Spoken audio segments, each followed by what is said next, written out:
I ordered the 10 cheapest Pokemon mystery packs on eBay with pretty simple rules. Number one, they have to be truly mystery packs like repacks. No collections or lots where you actually know what's inside. Number two, they can't be obviously fake. None of those gold fake cards that you see all over the place. Number three, when it comes to looking for the cheapest, that is including the shipping price. And lastly, number four, only one mystery pack per seller. We don't want to buy like 5 or 6 from the same person because they sell theirs for a penny cheaper than everyone else. Aside from that, there are no other limitations. If the seller has no reviews, still valid. So what is the goal here? Well, I not only wanted to see if I would actually receive all 10 packs, spoilers, I didn't, and I wanted to know, can you make that value back in card value? In total, for the 10 mystery packs, I paid $33.04. That comes up to an average of $3.30 a pack. So that is the goal to beat. Let's go to the desk and see what we can do.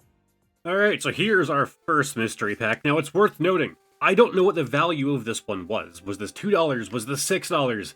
I don't know. All of these were purchased at the same time. Most of the times, the seller does not put the same store name on their shipper that they do on eBay, so I don't have a way of knowing. So your guess is as good as mine if this was the $2 or $6 one or anywhere in between. But what we do know is that the average that we paid across all 10 mystery packs was $3.30. And okay, interesting shipping here. They printed out, it wasn't that like a sticker they did for the like the collector's chest. Oh, hold on, is that didn't it print out? That's from the notebook. Yeah, there it is. Yeah, it's literally from the notebook paper that comes on the collector's chest. That's funny. Also, that looked really familiar. Yeah, that would be why. It's one of the sheets of paper.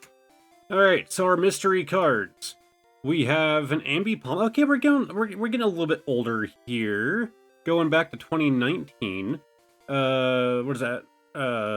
God, I forgot the name. We have our Sandile, though. Giraffe, I'm gonna look at the set name down there. What's that symbol? Okay, we have a Reverse Excadrill, a Whalmer, a Sazazle from Battle Styles. Going like way older, back to 2014, we have a Dino. And also from 2016, we have a Whimsicott. I believe that's Unified Minds down there. Alright, let me go get the value of these calculated. Alright, so out of 8 cards, our highest valued card was this Whimsicott, going for 28 cents, followed by the Reverse Excadrill. And just for fun, the lowest valued card was 4 cents for this Sandile. And in total across the 8 cards, exactly $1, according to TCG Player at time of filming. So did it beat the $3.30? Not so much. But it was neat getting some older cards in here at least, so I'll give them that. So our second one actually came in a little, I can't think of the word, a little greeting card from Hallmark, which you think is probably going to be, like, a lot of the value here is going to be the fact that they sent it in a Hallmark card. They could have just, like, you know, shipped the cards, but okay, it is what it is. But inside we have this little packet here, so let's see. Oh, okay, there's a sticker. Well, sadly, we can't calculate the value of this sticker. I mean, they probably printed it off themselves, let's be honest, but neat, we have a primate. Now, well, for the cards here, there is something sleeved at the back. Oh, it's a trainer. Okay, so we have the Oldest Cemetery, the Great Ball, going much more modern here. Our first thing from Scarlet and Violet so far in this video. We have the Snow Leaf Badge, Daisy's Help, and okay, we have a Reverse Caddy. Just to confirm, that is the only thing in there.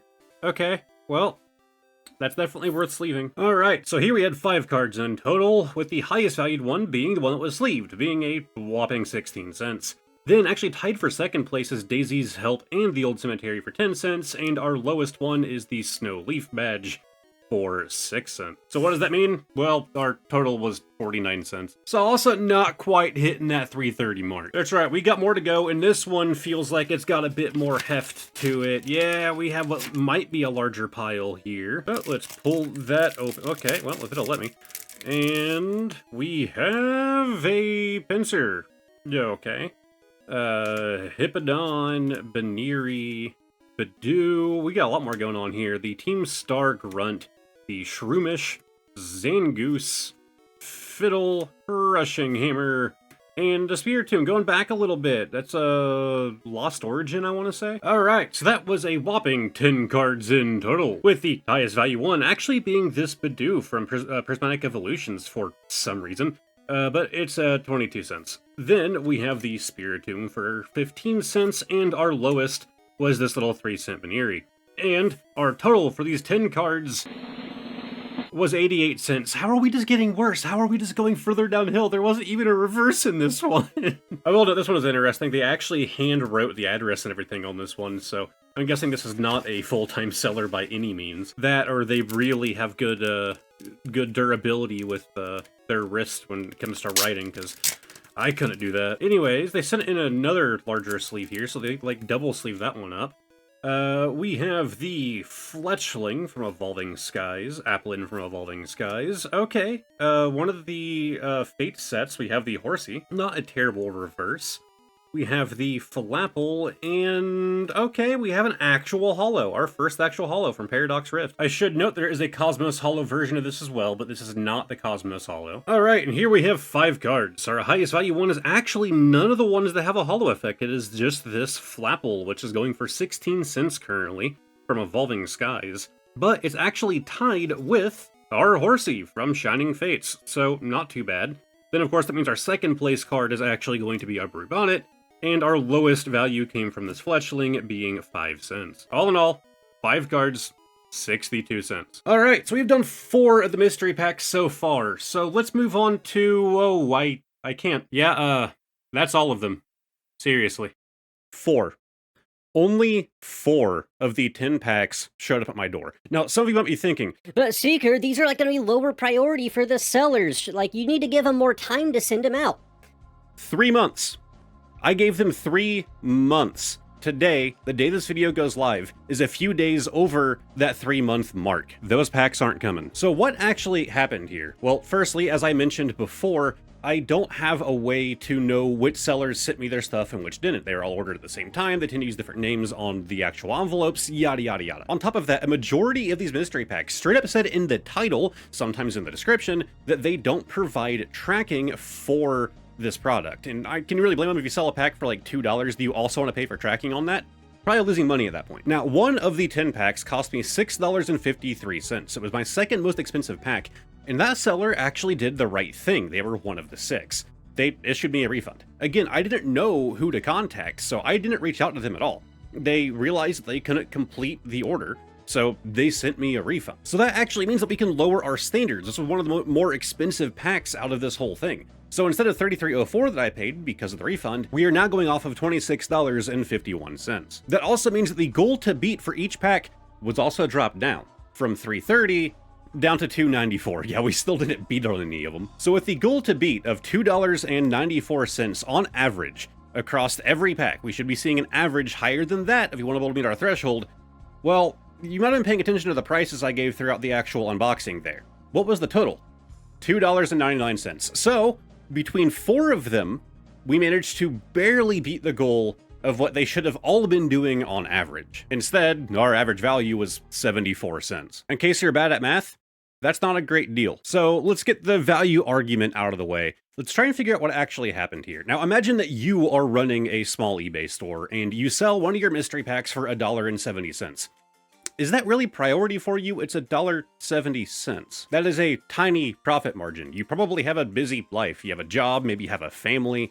Is it really worth taking a special drive for, $1.70 after profit, comes out from shipping and eBay listing? You're probably making less than $1. You're probably spending more in gas to go to your local USPS to drop that off. Or in our second scenario, maybe you just want to make some free money. List some very cheap Pokemon mystery packs on eBay and see if anybody buys them. List on the title, description, wherever that you don't even provide tracking. Instead, they'll just get an estimated delivery date. Someone comes along, they buy the pack, so what do?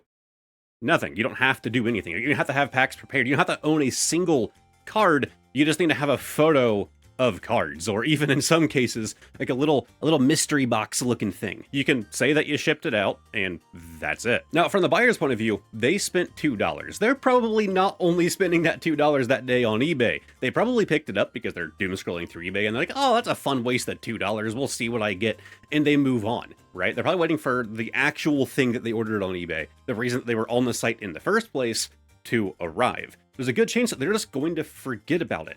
And if they forget about it for at least 30 days past the estimated delivery date, well, now they can't get a refund anymore. It's 2025. We are many years into the online shopping revolution. You have people ordering things all the time online that they just forget about, myself included. Okay, so you, as the scummy eBay seller, made a whopping $2 for that work. But that's off of one person. If you sell it to 5, that's $10. Sell it to 10 people, that's $20. All of that for literally a few seconds of work. So we have both of our scenarios, and here I think it's best to apply my favorite philosophical razor, Hanlon's razor. Never attribute to malice that which can be adequately explained by stupidity. In this case, I am heavily leaning towards stupidity, but I'm not going to roll out some opportunistic laziness. So yes, I think scenario 1 is far more likely, that a lot of these sellers just simply forgot to ship the item out to me, and perhaps, you know, once it hit past that 30-day delivery window, they're like, it doesn't matter anymore, they clearly forgot. But that doesn't mean that scenario 2 didn't happen here.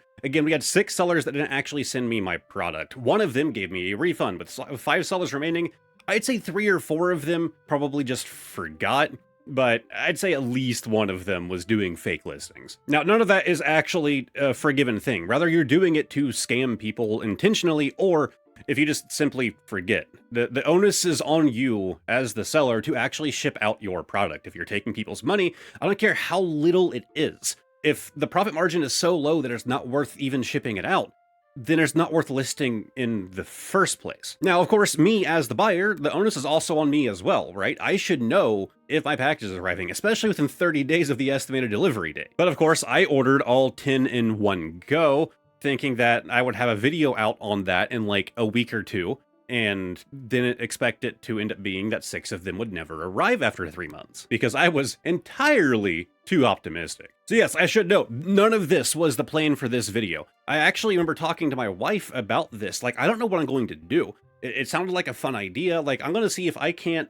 turn back a profit, you know, in card value off of buying the cheapest possible mystery packs. It's an interesting idea, and that's what I wanted this video to be. I didn't want to get here in front of this green screen and do this whole thing and, you know, throw money to these people, which I don't have a way of recovering, because again, I don't know who sent what. This is the second video in recent memory where I went into it with good intentions, trying to do like a fun thing for you guys, and it ends up with me getting scammed.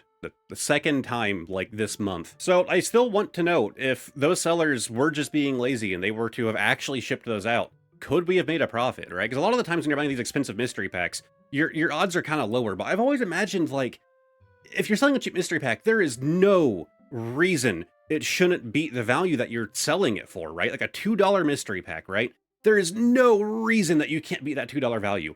You're just selling bulk. Throw in 3 or 4 extra cards to get it over that $2 value. You're still making more money off of your bulk than you would if you just sold it as bulk. There's no reason for these extremely cheap mystery bundles to not beat that value. And it's bizarre to me that all 3 of the ones that we saw today failed to do that. And we actually know that for a fact, because the cheapest pack that I found on eBay was $1.65. Yet, out of the 4 packs that we received, our highest value was exactly $1, 65 cents lower than what the cheapest pack is that I purchased. And there's a chance that those 4, that pack specifically, that got that $1 value, might have come from one of the other 10. It's a higher chance that it came from a higher price, so that 165 being the lowest.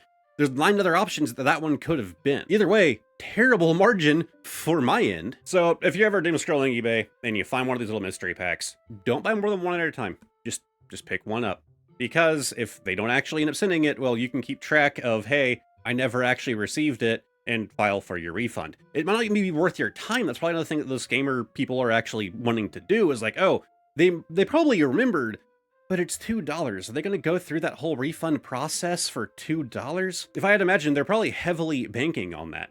But it's still $2, and in my opinion, it's worth going through that refund process, not even just for the money, but to take the money away from the person that just straight up scammed you. Whether they forgot or not, it doesn't matter at that point. If you're running a business and you forget to ship something out, I think the punishment is the same. You don't get my money. Anyways, I didn't think about filming the bonus card of the day while I was still at my desk, but I still want to do the bonus card of the day. So I'm gonna figure out how I can do that here. I guess I can spoil it for you guys and just not look at the video feed. All right, I got my microphone actually hooked up on an arm for once, so I'm at my green screen. That's not a thing I normally do. So anyways, this bonus card of the day, you guys are actually going to see what the card is. So pulling from the back as always. Oh wait, I just did it wrong. I just did it facing me. Shuffle it in this way. Oh, actually, we got a goodie this go around.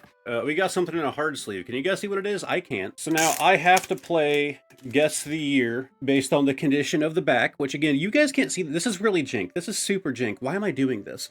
It is in multiple sleeves here, and okay, looking at the back condition, it looks clean to me.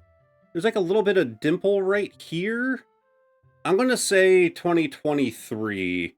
And what do we have? Oh, 2019. Okay, I was way off. Yeah, like the back of the card is in like pretty good condition. I didn't really have a great way of guessing. That's really good for a 2019 card. This Slowpoke and Psyduck GX here. I actually remember buying this card specifically because these are like two of my wife's favorite Pokemon, and when I learned that they were on a card together, I actually learned it when I saw the card at my LGS. I was like, I kind of have to pick it up. Like, she'd kill me if I didn't. Anyways, if you guys somehow managed to enjoy today's video, give it a like, subscribe to the channel, all that fun stuff. A massive shout out to my YouTube channel members: Hoarder J, Obsidian, Smokey of the Sun, Andrew B, Bod, Reed, Katie Huff 21, Lana C, Kiss of Ember, Generous Pokemon, Lycan, Carr, Anthony, Reese, Billy Wilma, Obsidian Panther, and Ineffable. So if you want to see the last time that I got scammed pretty recently, I'm going to have that video linked right up here. On this side, I'm going to have a playlist of all of my Pokemon videos if you feel like binging. And lastly, link above my head is going to be to the community Discord if you want to join in and point and laugh at me in general chat about getting scammed on eBay in my second scam this month. Thank you guys very much for watching, and hopefully I'll see all of you next time. Goodbye for now.